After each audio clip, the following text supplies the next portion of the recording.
Assalomu alaykum. Yig'ilish qatnashchilari. Uchrashuv kuni. Yig'ilishda murojaat qilyapti. Har oyda 3 martadan uchrashuv mijozlar bilan uchrashuv o'tkazyapti.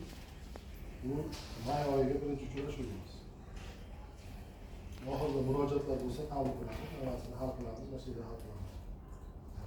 Hal bo'lmaydigan bo'lsa, viloyat miqyosida bo'lsa yoki respublika miqyosida bo'lsa, yo shu tegishli joygacha murojaatlarni hal qilib jo'natamiz, ular hal bo'ladi.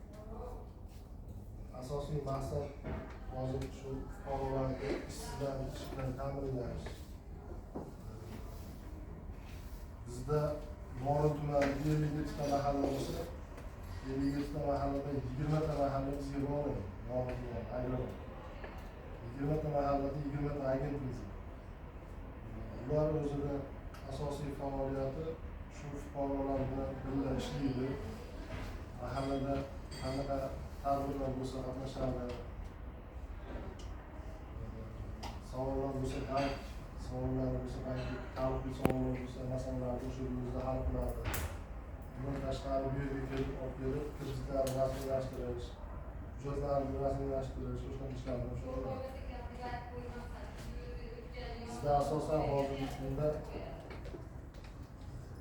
212-7 sonli qarorlarga asosan kredit ajratilyapti mahallalar.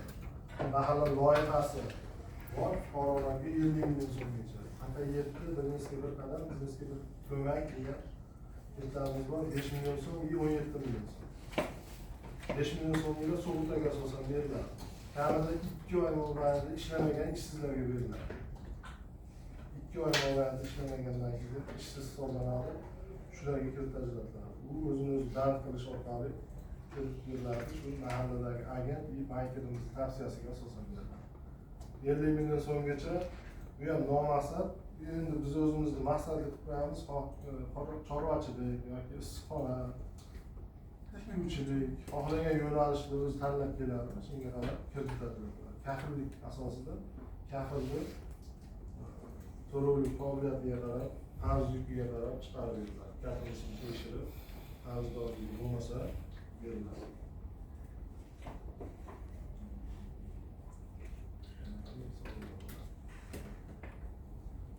Murojaatlar bo'lsa oxirida hammasini hal qilamiz, gaplashamiz. Savollar yo'qmi hali? Savol, taklif, murojaatlar hozir oxirida yozib olamiz. Dilshodbek hammasini yozib olasiz murojaatlarni. Dostonbek